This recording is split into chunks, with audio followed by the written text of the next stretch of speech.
Kung plano mong pumunta sa Osaka, ito ang 6 must-do places na sobrang sulit sa trip mo. Una, Dotonbori.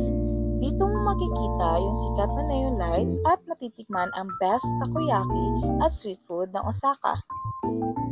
Pangalawa, Namba Shopping Street. Para sa mga mahilig mag-shopping at kumain ng sweet, sa sobrang haba ng street na to, lahat ng gusto mong bilhin nandito.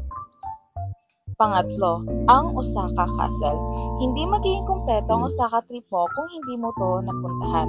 Ang ganda ng castle at ng park na nakapalibot dito para ka bumalik sa lumang Japan. Pang-apat, Solinawa Onsen. Isa sa pinaka-relaxing na experience ko sa Japan. Mainit na natural hot spring habang enjoy ka sa nature vibes. Perfect after sa city tour.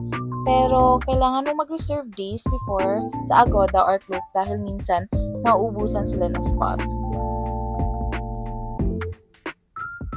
Pang-lima, Omeda Sky Building. Kung gusto mo makita ang buong Osaka sa taas, dito ka dapat. Kaso, sa experience ko as may takot sa heights, medyo nakakatakot kasi full glass talaga siya na para kang lumilipad. Sa baba naman, may mga historical food na pwede mo ding puntahan and tikman.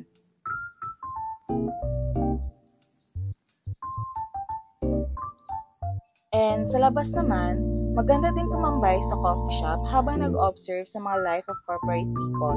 Dito ko din nakita personally tumawa ang mga mayayamang Hapon. Same talaga literally sa anime. Like, amazing. Talagang kopyang-kopya. At panghuli, Shinsekai District. Retro ang vibe, puno ng local street food at yung sikat na Chuten-kaku Tower.